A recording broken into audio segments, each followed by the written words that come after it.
gravando o nosso encontro, pessoal. Quero dizer que é uma satisfação muito grande trabalhar novamente com a turma de vocês, né, nesse semestre final. E a gente vai trabalhar esse semestre com a disciplina de Direito Internacional Privado. Por enquanto não for autorizado o retorno, a gente vai continuar nessa modalidade online. A diferença é que a gente vai utilizar, como a coordenação já falou, a plataforma Moodle ao invés do Classroom. Quando o governo estadual autorizar o retorno das aulas, a gente vai retornando aos poucos. Eu sei que algumas pessoas não vão poder estar presentes, mas aí não se preocupem, como a coordenação já avisou. Quem não puder estar presente nas aulas que a gente for ter online daqui mais um tempo, né? Online não, ao vivo, né, na instituição daqui mais um tempo, vai poder fazer as atividades através da plataforma Moodle e também acompanhar a disciplina através do Moodle, né? Porque tem gente que tem o problema de transporte, tem gente que tem a questão também de grupo de risco ou familiar em grupo de risco e não quer se expor, perfeito, e que a frequência vai ser feita através do acompanhamento das atividades do Moodle, né?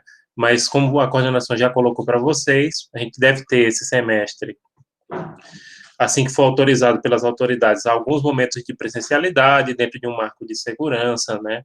Com aquelas medidas que a instituição já anunciou para vocês e que vocês estão vendo, né?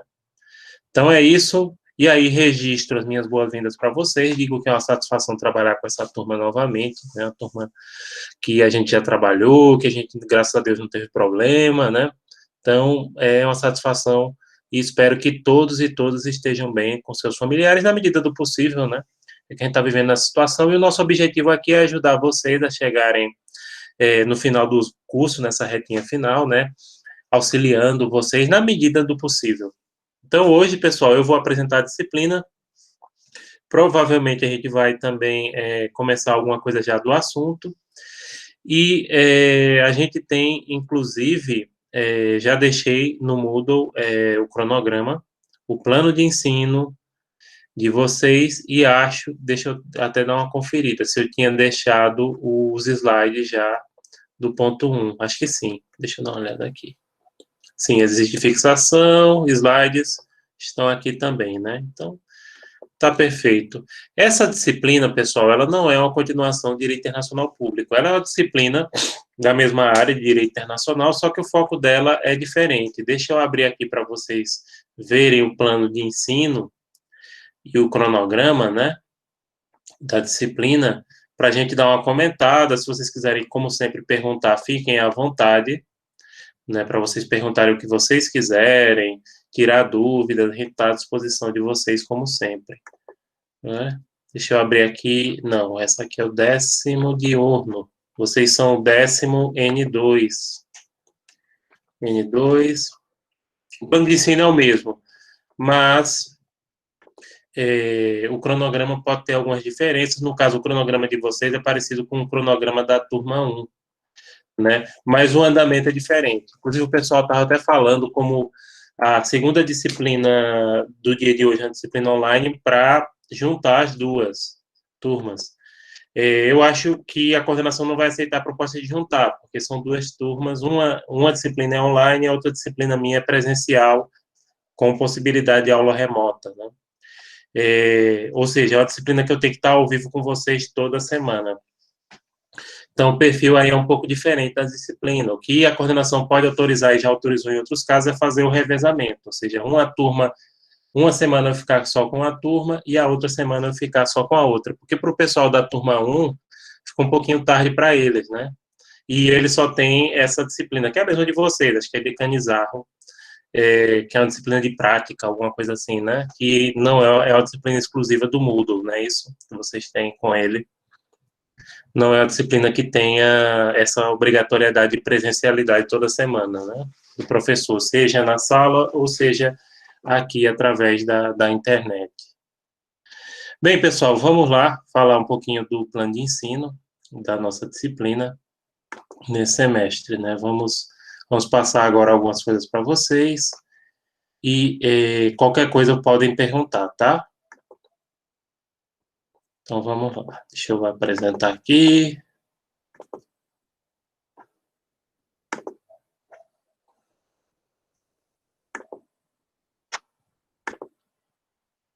Pronto, você já deve estar vendo aí a disciplina, né, Direito Internacional Privado.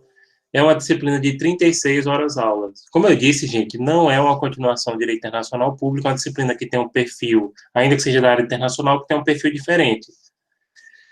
O foco de Direito Internacional Privado são, como o próprio nome diz, relações privadas, por exemplo, bens, família, sucessões. Então, é isso basicamente que a gente estuda Direito Internacional Privado. Direito Internacional Privado não existia na matriz anterior, ou seja, na grade curricular, que hoje em dia eles chamam matriz, né? Quem é de pedagogia sabe do que eu estou falando. Não existia. Só que direito internacional privado cada vez mais é utilizado por quê? Porque as pessoas vão trabalhar no exterior, adquirem bens no exterior, casam com estrangeiros, se divorciam de estrangeiros, né? Então, é por isso que cada vez mais é exigido. No caso do Brasil, o direito internacional privado, e também muitos alunos reclamavam que não tinha disciplina, porque ou eram estagiários ou serventuários da Justiça Federal. E no Brasil, a Justiça Federal é quem aplica direito internacional privado. Então, o camarada diz, olha, às vezes chegar para mim e diz, professor, eu estou estudando para concurso para serventuário da Justiça Federal, ou juiz, ou Ministério Público, que seja, né? E a gente não tem direito internacional privado na matriz. Eu digo, de fato, isso é um prejuízo. Então, na reforma da reforma que teve na matriz curricular, aí foi incluído direito internacional privado com 36 horas. No curso de RI também tem. Agora, no curso de RI tem o dobro da carga horária. Por que tem o dobro da carga horária de RI e não direito? É porque, simples, nessa disciplina, vocês veem coisas como direito de família, né, sucessões, e vocês têm disciplinas dentro de direito civil, ou que abordam esse assunto. Já o pessoal de RI não. Então, por exemplo, quando eu pego direito de família no direito internacional privado, para RI eu tenho que dar noções básicas de direito de família, para vocês não. Eu já só vou falar das regras de direito internacional privado relativas àqueles assuntos, entenderam? Então, para o curso de direito, realmente a carga horária é satisfatória de 36 horas, mas de RI não. RI porque quando eu vou falar de direito de família, eles nunca estudaram sucessões, não estudaram direito de família, né? Eles só pagam a introdução ao direito de minha vez, aí eu preciso, às vezes, começar do zero, explicar, por exemplo, graus de, como é que se conta grau de parentesco, como é que é a questão do parentesco civil, falar da sucessão testamentária. Vocês não, vocês eu só vou direto na normativa mesmo de direito internacional privado que aborda essa questão. A ementa de vocês, se vocês estão, me permitem, se quiserem perguntar qualquer coisa, ou perguntem no áudio, ou peçam para um colega ler, porque eu não estou vendo, né? Só estou passando com vocês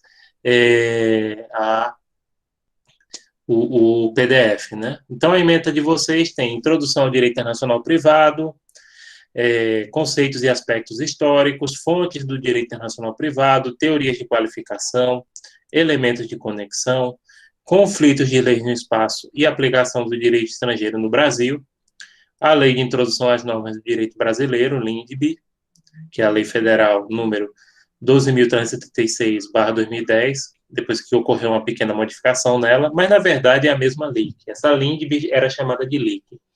80% da lei é igual. Tá? 80%. Alguém está pedindo para entrar, né? Bem, pessoal, como a gente estava falando aqui, 80% da LINDB é parecido com a LIC. Tá? Um mito que os concurseiros falam, mas que é bobagem, é que dá para aprender direito internacional privado estudando exclusivamente pela norma seca da lei, da LINDB. Não, não dá. Por quê? Porque a LINDB, inclusive, é uma norma muito boa, mas ela, gente, ela só apresenta os aspectos normativos. Ela não informa, por exemplo, o que é uma teoria de qualificação, o que é um elemento de conexão, ou seja, ela não tem marcos teóricos importantes e conceitos importantes para o conhecimento da disciplina. Então, por isso que não vão nessa história dos concurseiros de que estudando simplesmente pela LINDB dá para aprender direito nacional privado. Não, não dá. Você não sabe nem o que é um elemento de conexão, nem o que é a teoria de qualificação, percebam. Né? Você conhece só Vamos dizer assim, é melhor estudar a LINDB só se você não tiver a oportunidade de ver mais nada. E, claro, a LINDB é bastante estudada nessa disciplina, né? Ela é a norma que a gente tem mais referência. É como você dizer assim, igual, eu vou estudar direito civil só estudando pelo Código Civil, a mesma coisa. Né? Não tem os conceitos básicos que você tem que entender até para poder interpretar a norma. Então, é a mesma perspectiva, percebam. Sim, aí voltando lá, né? Bens, obrigações, direito de família e sucessões, direito internacional privado e nacionalidade e noções básicas. Sobre nacionalidade, a gente só vai estudar em seminário, até porque desculpem, nacionalidade, vocês viram um pouco de direito constitucional. RI, por exemplo, eu aprofundo bem nacionalidade, porque eles não têm direito constitucional. Aliás, até deveriam ter, mas não têm. Bom, pessoal, em relação ao conteúdo da disciplina, a disciplina é dividida na primeira unidade em 4 pontos e na segunda unidade em 3 pontos. A disciplina tem 7 pontos. Mas antes de vocês acharem que na segunda unidade tem menos assunto, tem mais. Na verdade, eu até devia ter dividido bens e obrigações, colocado um ponto para bens e o outro para obrigações. E como vocês sabem, existe uma relação, né, entre bens e obrigações, e aí a maioria dos autores colocam junto. Mas não é que tem menos assunto, é porque está mais concentrado. Ou ter dividido direito de família e sucessões, enfim, foi uma questão simplesmente básica. Então, ponto 1, que a gente já começa hoje, tem introdução ao direito internacional privado, conceitos e aspectos históricos. Ah, esse ponto 1 de histórico, ele cai. Aliás, aqui não tem muita escolha, não. A prova de vocês vai ter 4 questões. A gente vai seguir a mesma perspectiva, ou seja, de ter uma prova consultada, subjetiva e individual, seja online ou seja presencial, né? Online no sentido de ser remota. Então, vai cair uma questão de cada ponto na prova de vocês na primeira unidade. E a gente começa a partir do histórico, vendo esses conceitos e aspectos, que hoje eu acho que só vai dar para começar. Não vai dar para... Não dá para... Aliás, não dá para encerrar de jeito nenhum, só dá para a gente ver só o comecinho do assunto. No ponto 2, fontes do direito internacional privado. As fontes do direito internacional privado, gente, não são as mesmas do público, tá? Embora existam algumas que sejam comuns. A fonte mais importante do direito internacional privado é a legislação de origem no qual você pesquisa. Por exemplo, se uma pessoa tem bens por exemplo, imóveis em Portugal ou na Flórida, então essa pessoa mora aqui no Brasil, como tem várias pessoas que têm, né, imóveis em Miami, imóveis em Portugal. Francamente, eu prefiro Portugal do que Miami. Alguns empresários compram, etc. E aí, depois tem que ver a sucessão dessa pessoa. No que for tocante àquele imóvel, vai ser regido pela lei do país que ele se localiza, tá?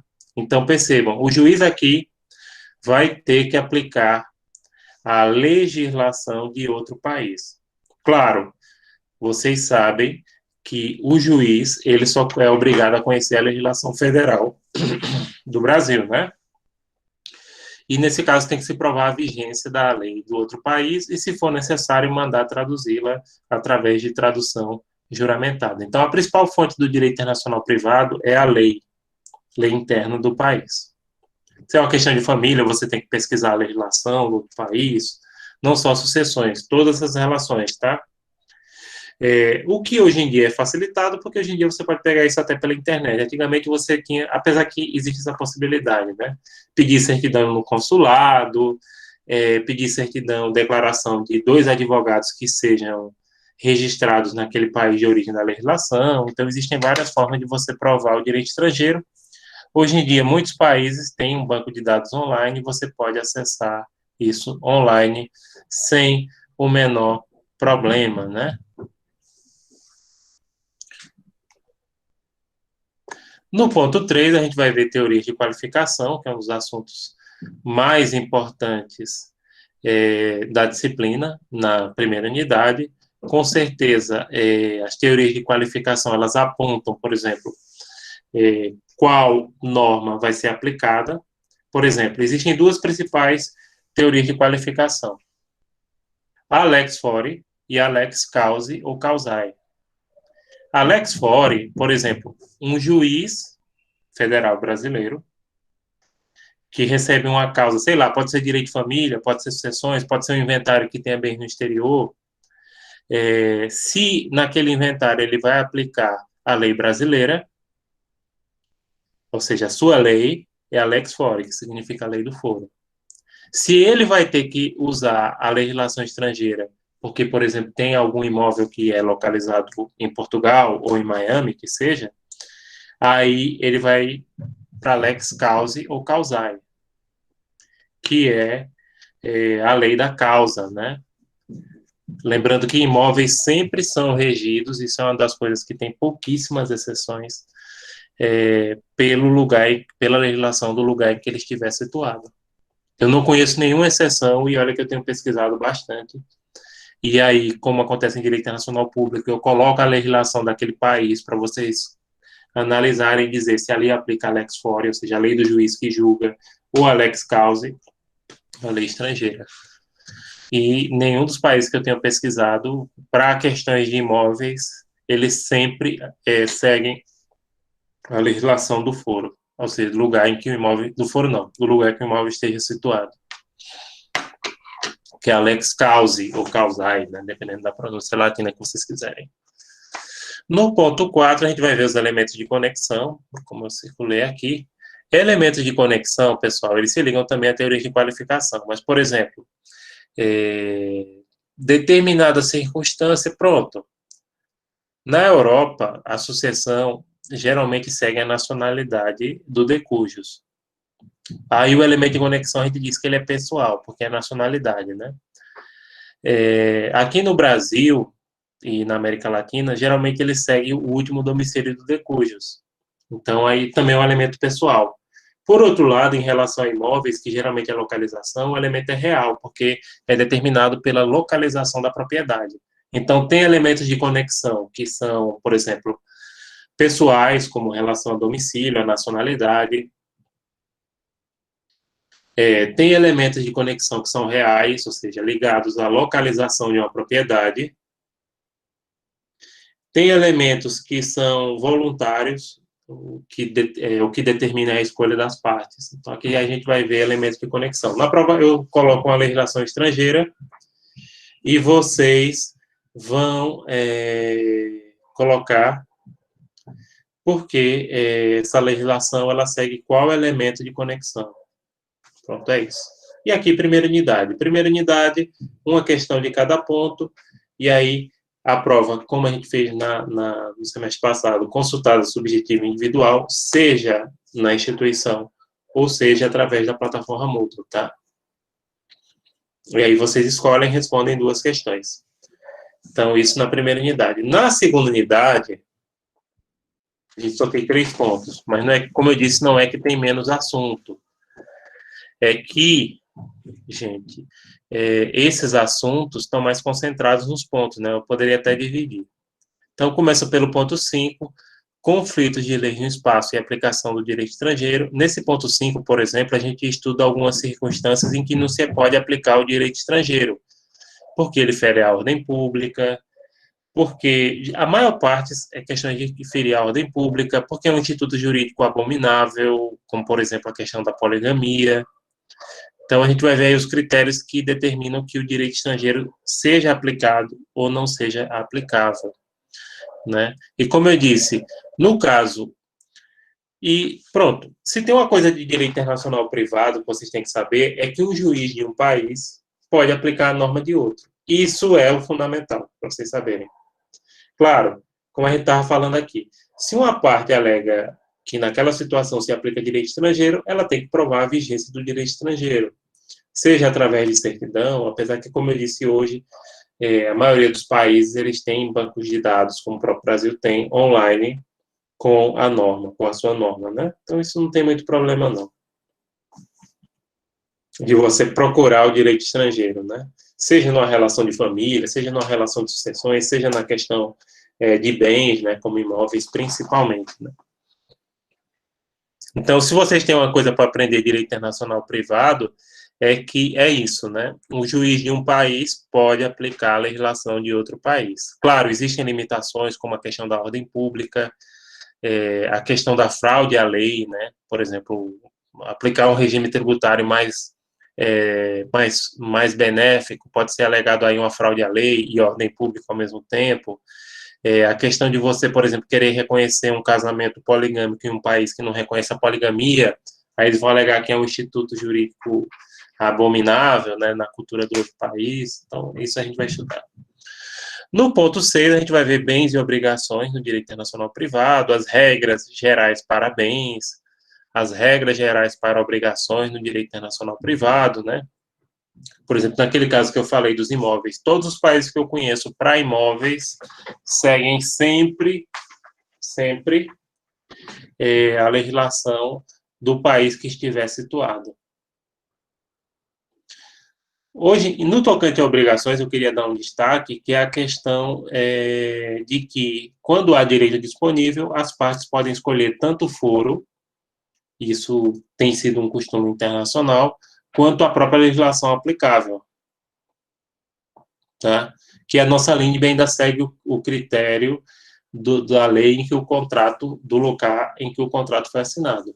Internacionalmente, isso hoje tem modificado e vários juristas do Brasil, juízes principalmente, que são mais antenados, se há direito disponível, eles permitem que as partes escolham, né? Por exemplo, numa relação empresarial, no qual relações empresariais no âmbito internacional, gente, geralmente elas são reguladas através de arbitragem.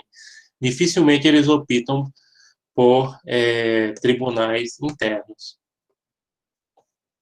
Tribunais internos acabam mais julgando questões que são relativas ao ponto 7, né, direito de família e sucessões, que aí já é outra perspectiva. Então, aí a gente vai ver o quê? A questão dos casamentos, né, como é que se regula a questão dos casamentos, divórcio, testamento.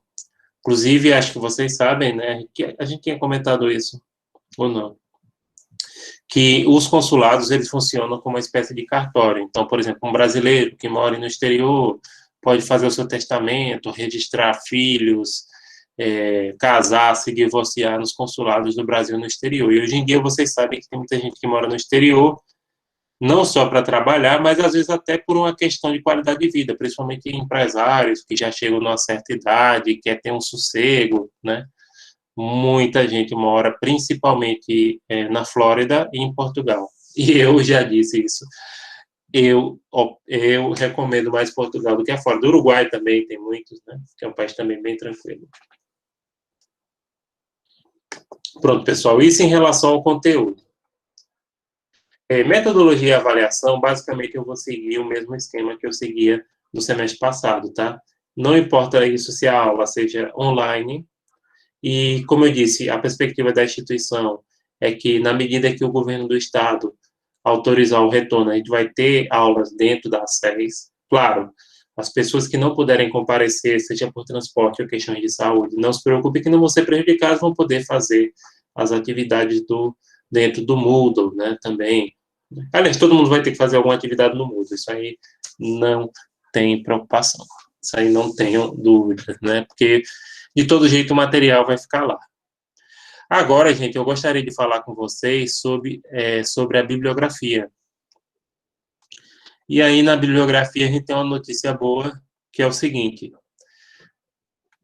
Na biblioteca digital da SES, a bibliografia básica, a gente tem todos esses livros, a última edição disponível no mercado, tá?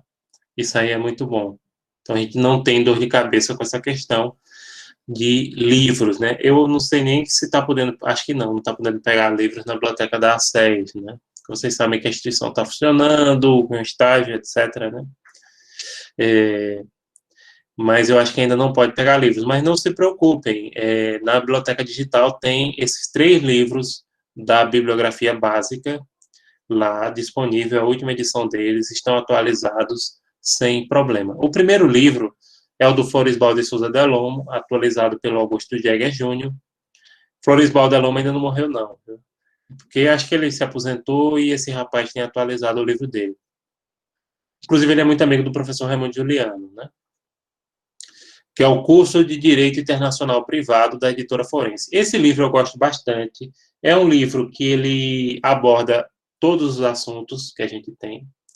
E é um livro que ele tem um bom nível de aprofundamento. Ele não chega a ser como, por exemplo, o livro de Mausuoli de público, que é aquele livro de 1000 páginas, né? Mas é um livro, assim, que é bem, tem uma linguagem boa, ele aborda todos os assuntos que interessam da disciplina, inclusive algumas questões que vocês não veem, como consumidor, no direito internacional privado, né? Ele aborda também direito do trabalho no direito internacional privado, ele também aborda. Então, eu gosto muito desse livro. O outro livro é do Jacob Dollinger, atualizado por Carmen Tiburcio, Curso de Direito Internacional Privado da Editora Forense, que já tem edição 2020. Esse livro é muito bom, só que ele é bom principalmente na primeira unidade. Ele é bom em teoria geral. Na parte, assim, que é mais prática da disciplina, bens, obrigações, ele não é tão bom, não. Mas teoria geral, ele é melhor do que Delon. E, por último, o livro de Mausuoli, Curso de Direito Internacional Privado, da Editora Forense, a última edição disponível em 2019. Mausuoli é um autor de público, em público ele é excelente.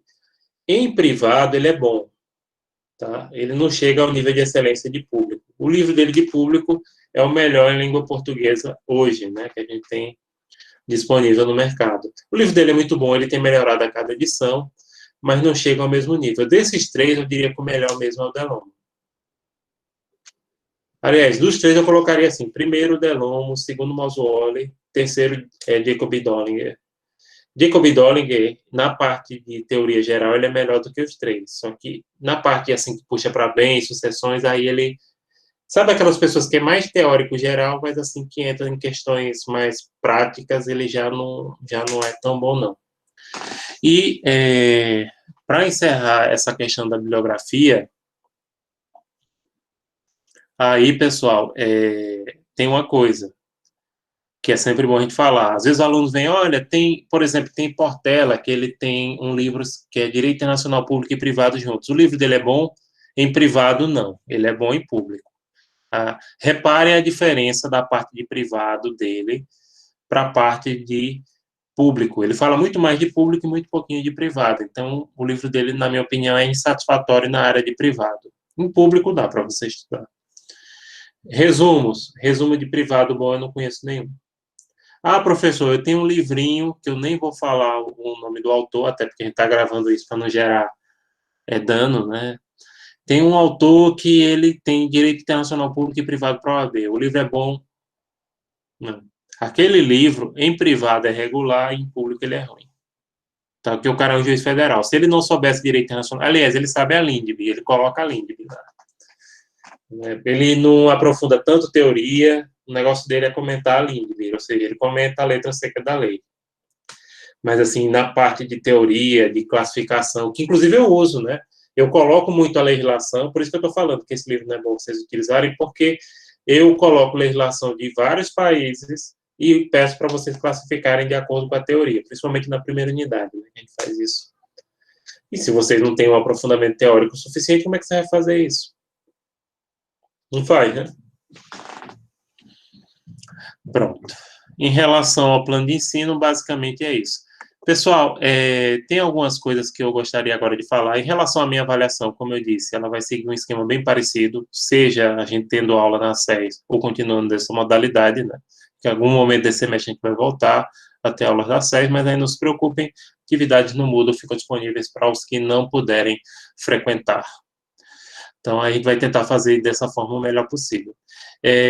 Seminários vamos ter, viu? Num esquema parecido. Agora, eu queria combinar com vocês, de antemão, eu acho que já é melhor deixar certo que o seminário seja através de gravação de vídeo, igual a gente fez. Por quê? Porque nem todo mundo vai poder ir assistir aula na SES, mesmo que as aulas voltem lá, não é isso? Nem todo mundo vai poder. Ah, eu não tenho transporte, ah, eu sou de risco, ah, minha mãe é de risco, meu filho é de risco, eu não vou ficar frequentando. Perfeito, né? A gente tem que ter a compreensão nesse momento difícil que a gente fala. Então, eu acho que assim, que a gente já pode deixar combinado, e eu queria perguntar se vocês concordam, que os seminários, e aí a gente vai ter aquela coisa, igual a gente fez semestre passado, a gente vai dividir a turma em 8 grupos, e 4 se apresentam na primeira e 4 se apresentam na segunda unidade. Né? Quando você fizer a unidade, todos têm que fazer os seminários, todos, sem exceção. Na unidade que você fizer o seminário vale 5 e a sua prova vai ser valendo, vai ser feita valendo 10, mas dividido por 2 e somado com a nota do seminário, né? Então é isso. E aí eu queria perguntar se todos vocês concordam da gente só fazer mesmo o seminário através de vídeo, porque aí todos podem participar, né? Então já deixa combinado, seminário de primeira e de segunda unidade, alguém se opõe? Não, né? Com aquela história, se estiverem calados, né? Então já fica certo, o seminário é por vídeo. Não vamos fazer seminário ao vivo, né? Já vocês ficam já na antemão, mesmo que a gente tenha aula no... Não, o seminário deixa para gravar vídeo, né? Então é isso. Depois eu vou colocar os grupos e aí a gente vai fazer aquele esquema. Vocês se inscrevem, né? A gente coloca o mínimo. Outra coisa, gente, respeitem. Eu tive problema com a turma de vocês, né? Foi o problema que eu tive, só, graças a Deus, com a turma de vocês. O pessoal não respeitava o mínimo e o máximo. Eu sei que no caso da turma de vocês tem um probleminha, porque ela vem da junção de duas turmas, né? Que era a turma 2 e 3, porque foi reduzindo de aluno e a instituição pegou o pessoal e juntou, foi? Então tem um probleminha aí, mas respeitem o mínimo e o máximo de componentes, tá? Porque tinha gente que não chega, tinha grupo na turma de vocês que não chegava no mínimo, tinha outros que queriam ultrapassar o máximo. Não. Eu vou colocar aí uma margem razoável, depois a gente vai ver aí de acordo com o número que tem. Eu só tenho o número total de matriculados das 3 turmas, que dá 130 e lá vai pedrada, ou seja, uma média de 40 alunos por turma. Mas eu sei que a de vocês é maior, a da manhã é um pouquinho menor.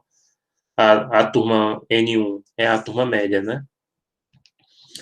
Então, depois aí eu vou olhar quantos alunos tem e criar mais ou menos uma base e respeitem esse mínimo e máximo de alunos. Lembrando que todos vocês devem, sim, fazer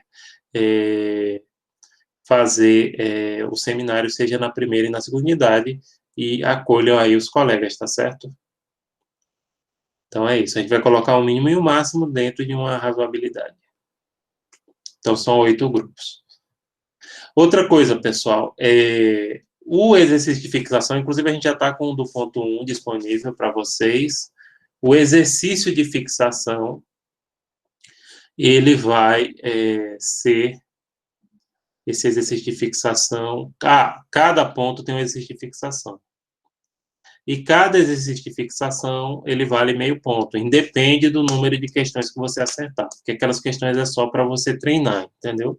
Então, quem fizer já ganha o meio ponto. Inclusive, já está disponível, né, lá no Moodle, o do ponto 1. Não precisa responder hoje, não, até porque hoje eu só vou começar o assunto. Não tem condições da gente terminar esse assunto do ponto 1, tá?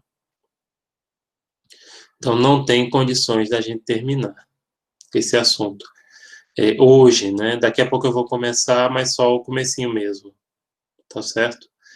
E aí, gente, façam. Cada exercício de fixação é meio ponto. E quem não fizer exercício de fixação, esse exercício de fixação do ponto 1, vocês podem fazer até o final de agosto. Perde o meio ponto, mas lembrando, esses pontos de exercício de fixação e de exercício de formulário, essas coisas, ele é totalmente extra, tá? E aí vocês têm, reparem, vocês têm 3 pontos extras. Aí fora o ponto do seminário e ponto de prova. Vocês têm 3 pontos extras aí para fazer. E quem não fizer essa de fixação, fica com 2 faltas, tá? As faltas, esse semestre a gente vai oferir pelo exercício de fixação e também pela participação no Moodle, porque a instituição mudou para o Moodle. Não pense que o Moodle é só difícil para vocês, não. Até para a gente que ensina é difícil. Como foi falado na aula de abertura do semestre de ontem, né? O Moodle não é uma plataforma muito amigável, não. Agora, ele tem algumas vantagens. Qual é a vantagem dele, principal para a instituição? É que você tem como ver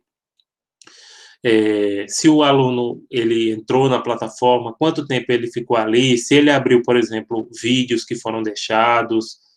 Então, o Moodle ele permite que a instituição tenha um relatório de acompanhamento melhor do aluno.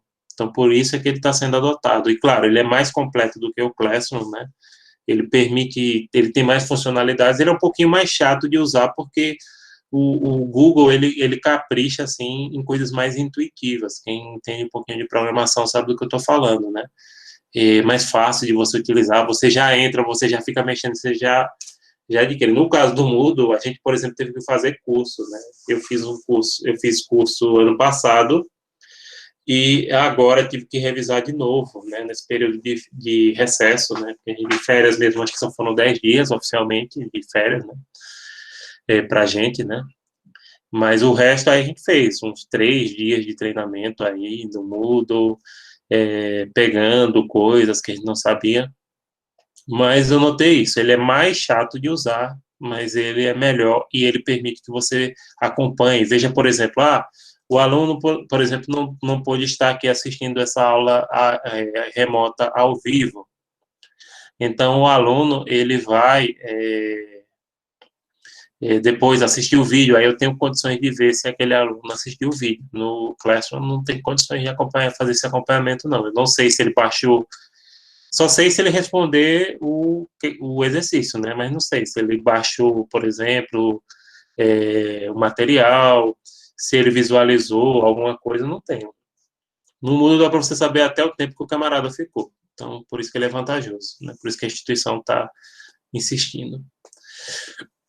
Enfim, pessoal, vocês têm mais alguma dúvida em relação a provas, antes da gente começar a questão da exposição do assunto, se vocês quiserem perguntar alguma coisa sobre provas, sobre esses exercícios, né?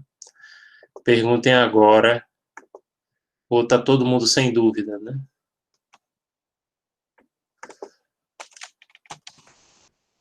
Pronto, uma coisa que pode acontecer é essa questão do revezamento de turmas, mas aí tem que ver com a coordenação ainda, como é que vai ficar, também vou conversar com o pessoal da turma 1, né, para eu ficar só uma noite disponível para uma turma e na outra para vocês fazerem as atividades de Canizarro. Que, no caso, eu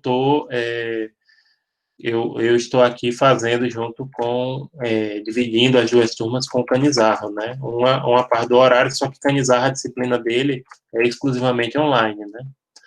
A minha é presencial, seja na instituição, ou seja, remota, né?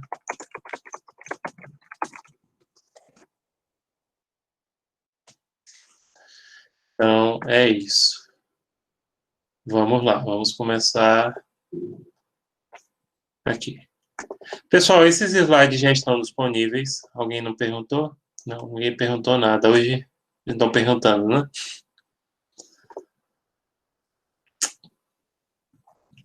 Vamos lá.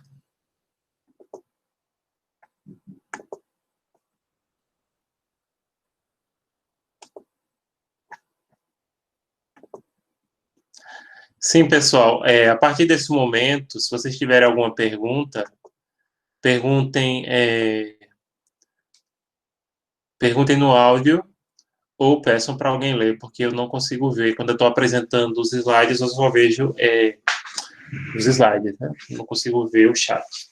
Então, pessoal, esse ponto 1, Introdução ao Direito Internacional Privado, conceitos e aspectos históricos, ele vai cair na prova de vocês, né? Porque, como eu disse, é uma questão aqui, não tem escolha. Como a disciplina tem só metade da carga horária, então, e a gente vai ter 4 questões, não vão ter 5, né? Para vocês responderem 2. Então, o volume de assunto é menor e tem que explorar todos os pontos, né? Então, nosso ponto 1 é esse: Introdução ao Direito Internacional Privado, conceitos e aspectos históricos. O exercício de fixação dele já está disponível lá no Moodle. Vocês já podem fazê-lo, né? Já podem fazê-lo. Porém, eu não recomendo que vocês façam agora. Só façam depois. Só façam depois que a gente terminar o assunto. Vocês podem fazer até o final do mês, né? Então, direito internacional privado seria um conjunto de preceitos que regula as relações de ordem privada da sociedade internacional. Esse é o conceito mais simplificado da disciplina. E que tipo de relações privadas o direito internacional privado trabalha? Basicamente, relações ligadas a comércio, obrigações, contratos, bens, família, sucessões. Então, é esse tipo de relações privadas que o direito internacional privado trabalha, né? E lembro que hoje em dia, como muitas pessoas estudam no exterior, trabalham no exterior, casam com estrangeiros, então cada vez mais é uma realidade, né? É claro que com essa perspectiva de pandemia a gente tem um pouco de apreensão, né? Porém, daqui a pouco a gente espera que isso passe, né? E mesmo assim, porque percebam, essa vacina que está sendo testada no Brasil, ela as vacinas, né, são testadas no Brasil, basicamente as duas principais, uma é de origem chinesa e outra é de origem britânica. Então aí tem que se fazer um contrato com os laboratórios, né? Esses contratos já são aí relações que envolvem o direito internacional privado. Bom, pessoal, o conceito de DELOMO, Direito Internacional Privado, é que é um conjunto de normas de direito público interno que busca, por meio de elementos de conexão, encontrar o direito aplicável, né, nacional ou estrangeiro, quando a lei comporta opção entre mais de uma ordem jurídica para solucionar o caso. Uma coisa que você tem que notar é o seguinte: normas de direito internacional privado, em regra, são normas de direito público interno. No caso do Brasil, as principais normas de direito internacional privado que o nosso país obedece, mas nem todas, porque, por exemplo, direito de família está no Código Civil. Então, se é uma relação de direito de família que envolva brasileiro e estrangeiro, percebam, o Código Civil de 2002, ele pode ser utilizado como essa norma também, direito internacional privado, para resolver, regulamentar aquela situação específica ali. E o direito internacional privado, ele ajuda a gente a entender qual o direito vai ser aplicado dentro daquele caso concreto, pessoal. Qual norma jurídica vai ser aplicada dentro daquela perspectiva, tá certo?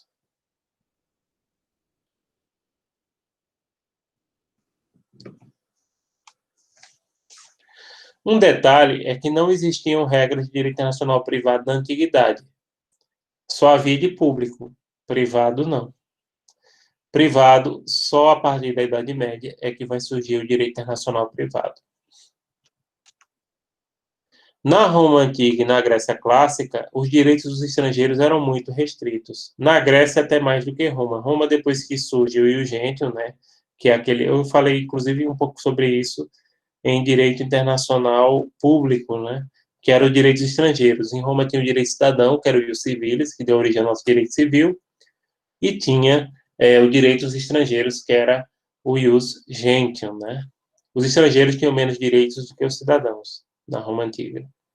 Na Grécia era muito pior.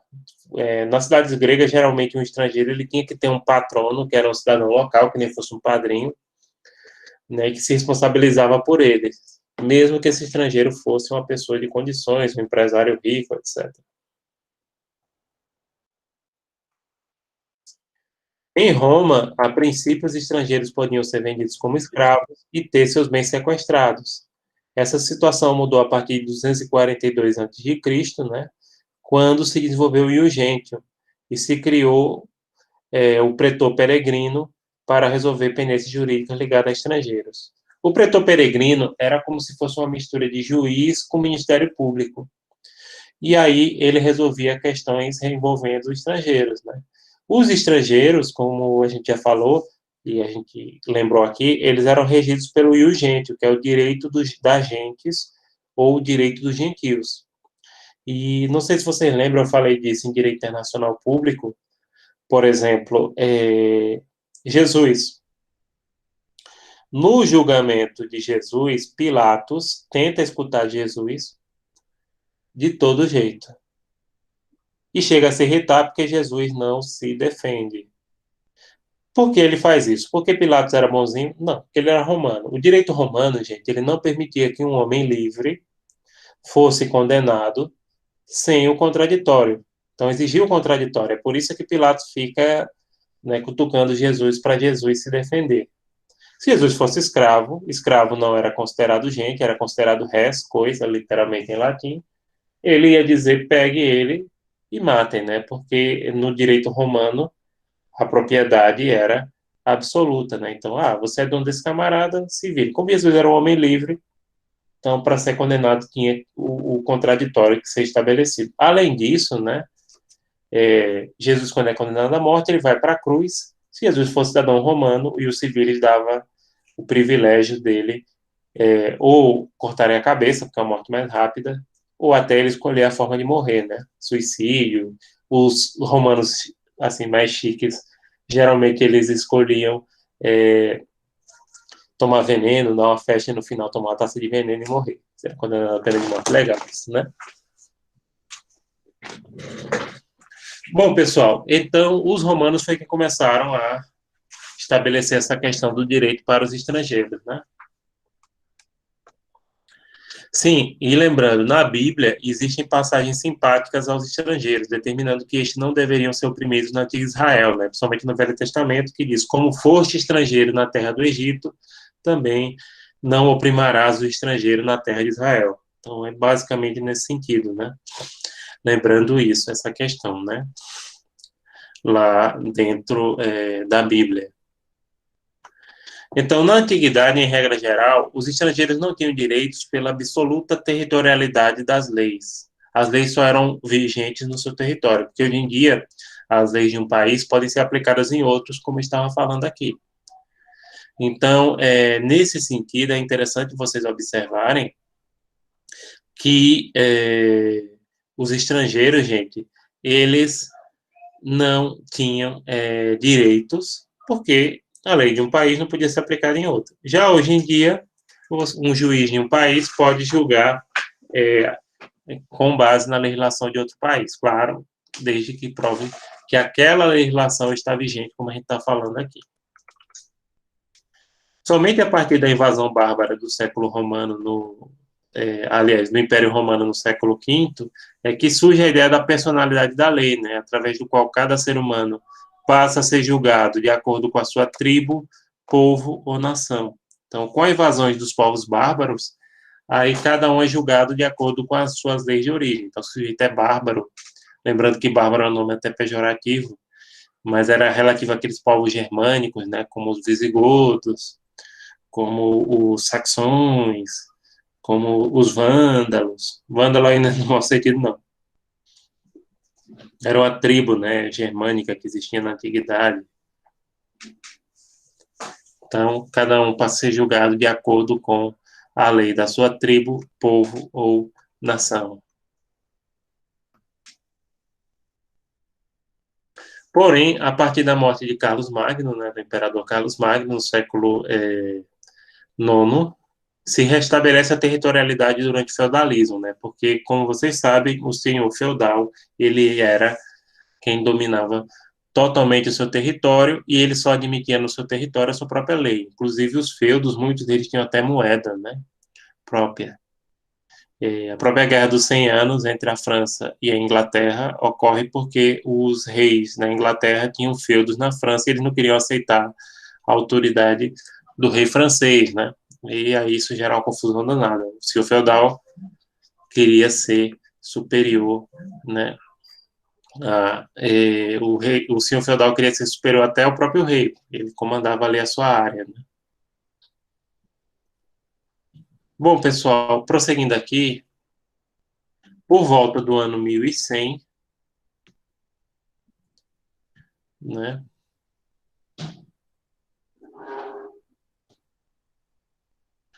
Por volta do ano 1100, na Universidade de Bolonha, surge a chamada Escola dos Glossadores, que busca nas leis romanas a regulamentação sobre estrangeiros para, para solucionar conflitos normativos. Esses glossadores, primeiro, a Universidade de Bolonha é a universidade mais antiga da Europa e uma das mais antigas do mundo. Para quem não sabe, as universidades começaram no mundo muçulmano, não foi no mundo ocidental, não, tá? Então, a primeira da Europa é Bolonha, na Itália, e nessa escola tinha esses glosadores. Os glosadores, pessoal, eles deram origem ao que a gente chama de códigos comentados ou anotados, no qual, no caso, eram as leis romanas, por exemplo, o Código Justiniano, Aí embaixo, esses professores e juristas, eles colocavam comentários, anotações, explicando a interpretação, citando exemplos, exatamente como aqueles códigos comentados ou anotados que vocês tanto gostam, né? Eu não gostava muito, não, na época que eu era estudando direito, mas eu tenho um perfil menos dogmático, né? Então, o pessoal gosta muito, né, desses livros que tem esses comentários. Pronto, isso aí foi criado pela Escola dos Glosadores. E no finalzinho do período romano, no comecinho da Idade Média, a gente viu que na Roma Antiga começou a se aplicar a lei estrangeira, principalmente em relação aos povos bárbaros, e eles retomam essa perspectiva. E durante a Idade Média, né, inúmeras cidades comerciais, principalmente as repúblicas autônomas do norte da Itália, como Florença, Veneza, Pisa, Gênova também, passaram a criar o seu próprio direito, chamado Estatuto, e o intercâmbio entre essas cidades passou a demandar soluções jurídicas para eventuais conflitos de leis. Essas cidades italianas, pessoal, cada um tinha um governo próprio, né? Veneza mesmo foi república, uma república há mais de 1000 anos, né? Elas tinham o seu governo independente. Florença, né? Florença é Firenze. Aliás, se algum de vocês tem o sobrenome Cavalcante e é Cavalcante das antigas, a família veio de Florença, viu? São florentinos. Pisa, que é perto de Florença, né? Também, Gênova. Cada cidade dessa era independente, tinha sua própria legislação, e às vezes um comerciante de uma cidade fazia um contrato de outra. Aí, se tivesse conflito, como é que ia resolver? Né? A legislação de cada cidade era chamada do seu estatuto. Era como se fosse a lei orgânica, entenderam? Mas as cidades eram independentes. Elas não tinham relação, assim, independência. Inclusive, às vezes até faziam guerra uma cidade com a outra, né? E aí demandava de normas para se para analisar e para estabelecer qual norma seria aplicável naquele caso concreto de conflito.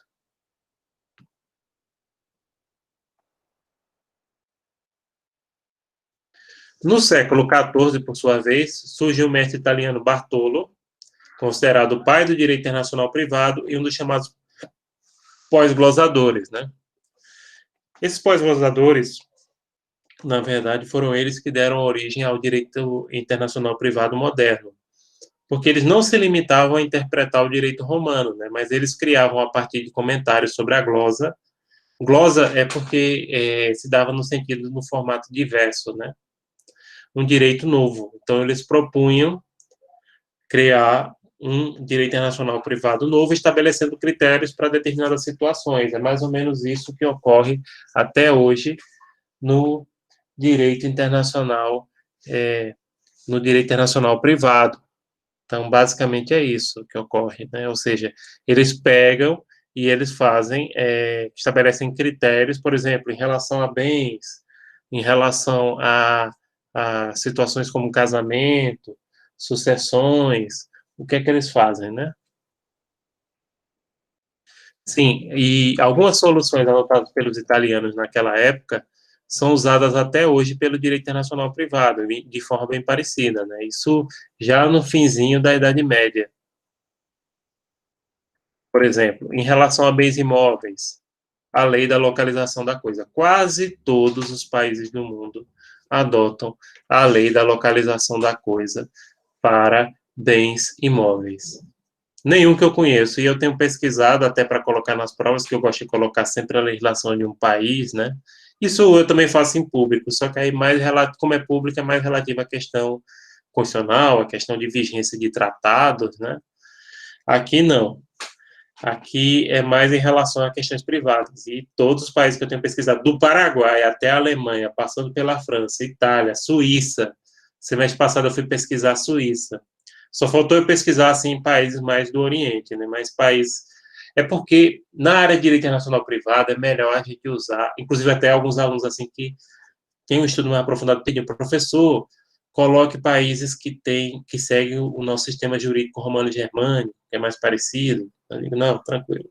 Então, a maioria dos países aí de América Latina e Europa segue esse critério até hoje.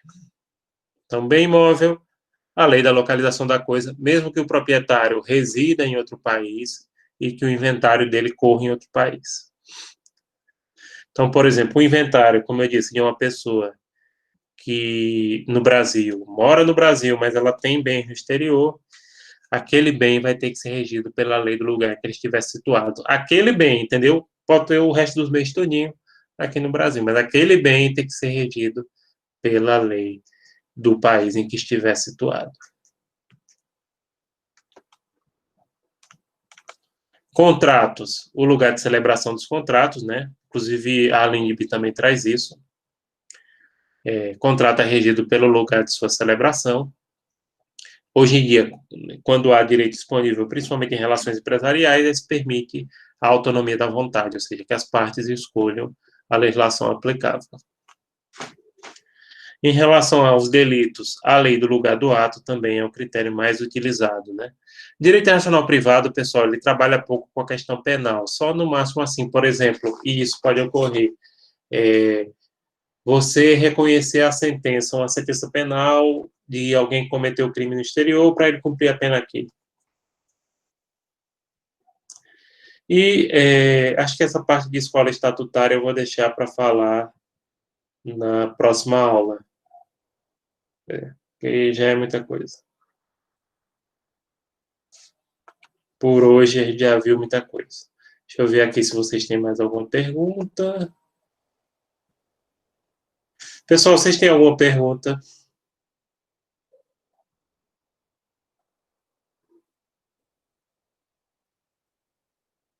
Não, né? Que bom. Que bom. Não, é bom quando a gente trabalha assim com a turma que a gente já conhece, já sabe o ritmo, né? Já, vocês já me conhecem também, fazendo aquele discurso de vereador, aproveitando que esse ano é ano de eleição, né? Então, vocês já me conhecem, sabem mais ou menos a metodologia, né? Vocês já me conhecem, né? Os vereadores sempre começam assim o discurso. Pessoal, vocês já me conhecem, então, mesma coisa. Então é isso, gente. Até a semana que vem. Depois a gente pode ver se vai precisar fazer algum ajuste nisso, em revezamento de turma, né? Mas, assim, a princípio não daria, mesmo que o OMIC comporte, não seria interessante, inclusive para a própria coordenação, deixar as duas turmas assistindo a mesma aula junto, até porque o andamento das turmas varia um pouco, e tem aquela questão do perfil, tem a questão da carga horária, mas eles podem, eventualmente, admitir essa questão de, como é que eu digo aqui, gente, de fazer um revezamento, né? Deixava uma turma para você, uma semana para vocês fazerem cumprir a atividade de canizarro e a outra só comigo, presencial, seja de forma remota ou seja dentro da instituição. Tá certo? Então, pessoal, se vocês não têm mais nenhuma pergunta, por hoje a gente vai encerrar, porque hoje é o nosso primeiro dia, a gente já passou bastante assunto para vocês. Eu já estou satisfeito e qualquer dúvida, entre em contato comigo pelos canais competentes que vocês têm aí, pode mandar e-mail, né, os representantes têm acesso a telefones, ao WhatsApp, apesar que, francamente, eu uso mais e-mail do que o WhatsApp, não gosto muito do WhatsApp, não, acho que aquilo ali é um atraso de vida. Mas boa noite, gente. Boa noite e obrigado pela presença de vocês e que Deus abençoe a todos nesse semestre e vamos seguindo com fé e esperança, que é o que a gente precisa para enfrentar esses períodos difíceis que a gente está vivendo. Mas não desanimem, não. Vocês são jovens, vocês têm a vida toda pela frente. E a humanidade já passou por muitos momentos difíceis, gente. Isso aqui não é o primeiro e provavelmente não vai ser o último momento difícil, né? Infelizmente, a gente está vivendo no mundo nesse período, mas é assim. E a gente vai com fé e esperança e no que a gente puder ajudar vocês, né? Que estão nesse momento de saída do curso, a gente vai ajudar. Não se preocupem, tá? Então, obrigado, gente, e até a próxima.